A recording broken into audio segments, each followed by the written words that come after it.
Hello engineers. तो आज से हम लोग पेजिंग पढ़ चुके हैं। अब हम लोग सेगमेंटेशन के बारे में पढ़ेंगे। ये भी नॉन कंटिन्यूअस मेमोरी एलोकेशन है और इसमें हम लोग इस लेक्चर में हम लोग सेगमेंटेशन भी पढ़ेंगे और सेगमेंटेशन वर्सेस पेजिंग भी पढ़ेंगे। दोनों में क्या क्या डिफरेंस है, क्या क्या सिमिलैरिटीज़ हैं। ठीक है, तो हम लोग स्टार्ट करते हैं सेगमेंटेशन से। सेगमेंटेशन में हम लोग क्या करते हैं कि हम लोग प्रोसेस को पार्ट्स में डिवाइड कर देते हैं, तब हम लोग उसको मेन मेमोरी में डालते हैं। ठीक है, जैसे कि हम लोगों ने पेजिंग में क्या देखा था, पेजिंग में पहले प्रोसेस और मेन मेमोरी दोनों को डिवाइड करते थे, तब उसको मेन मेमोरी में डालते थे। लेकिन हम लोग सेगमेंटेशन में क्या करते हैं कि प्रोसेस को पहले पार्ट्स में डिवाइड कर देते हैं, फिर उसको मेन मेमोरी में डाल देते हैं। इसमें मेन मेमोरी को डिवाइड नहीं करते हैं और इसके लिए हम लोग सेगमेंट टेबल का यूज़ करते हैं। इससे हम लोग लॉजिकल एड्रेस से फिजिकल एड्रेस तक पहुंचते हैं। तो कैसे पहुंचते हैं, तो मेन मेमोरी मैनेजमेंट यूनिट का यूज़ करके, जो कि यूज़ करता है, ये जो मेन मेमोरी मैनेजमेंट यूनिट होता है वो सेगमेंट टेबल का यूज़ करता है। और सेगमेंट टेबल क्या होता है, उसमें बेस एड्रेस प्रेजेंट होता है प्रोसेस का और प्रोसेस का साइज प्रेजेंट होता है। ये होता है हमारा सेगमेंट टेबल। जैसे कि 3300 जो एड्रेस है प्रोसेस का या फिर हमारे सेगमेंट का, जो कि हम लोग प्रोसेस को हम लोगों ने सेगमेंट में डिवाइड किया और इस जीरो का जो हमारा एड्रेस है वो हमारा 3300 है और उसका साइज़ जो है वो हमारा 200 है। तो यही हमारा सेगमेंट टेबल में स्टोर होता है। तो सेगमेंट क्या होता है, सेगमेंटेशन क्या होता है, हम लोग प्रोसेस को डिवाइड कर लेते हैं पहले पार्ट्स में और फिर उसको मेन मेमोरी में पुट कर देते हैं।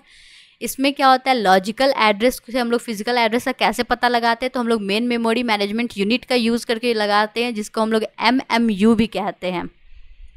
और MMU जो होता है वो सेगमेंट टेबल यूज़ करता है। सेगमेंट टेबल क्या होता है, तो सेगमेंट्स का बेस एड्रेस और उसका साइज स्टोर होता है सेगमेंट टेबल में। अब हम लोग पेजिंग और सेगमेंटेशन में हम लोग डिफरेंस देख लेते हैं। प्रोग्राम जो होता है पेजिंग में वो फिक्स्ड या माउंटेड पेजेस में डिवाइडेड होता है, लेकिन हमारा जो सेगमेंटेशन होता है उसमें प्रोग्राम हम लोग अपने अकॉर्डिंग डिवाइड करते हैं, मतलब क्या, जिसका साइज़ वेरिएबल होगा।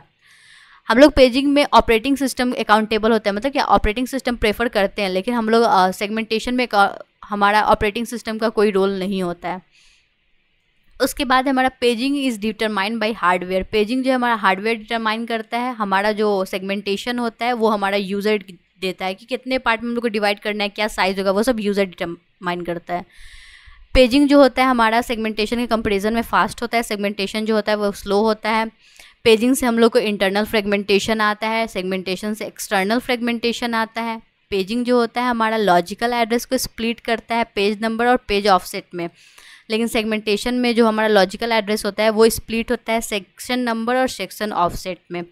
पेजिंग में क्या होता है कि एक पेज टेबल जो होता है वो बेस एड्रेस स्टोर करता है सारे पेज का। सेगमेंटेशन में क्या होता है कि वो सेगमेंटेशन नंबर और ऑफसेट स्टोर करता है हमारा सेगमेंटेशन टेबल, अभी हम लोगों ने पहले देखा था। और पेजिंग जो होता है वो यूज़र को दिखाई नहीं देता, ये यूज़र के लिए इनविजिबल होता है, लेकिन सेगमेंटेशन जो होता है वो यूज़र ही देता है। यहाँ पे हम लोगों ने देखा था size of page needs always equal to the size of frame. हम लोगों ने देखा था कि साइज ऑफ पेज मतलब क्या, पेज ऑफसेट जो था, पेज ऑफसेट जो था हमारा वो हमारा फ्रेम ऑफसेट के इक्वल हमेशा था।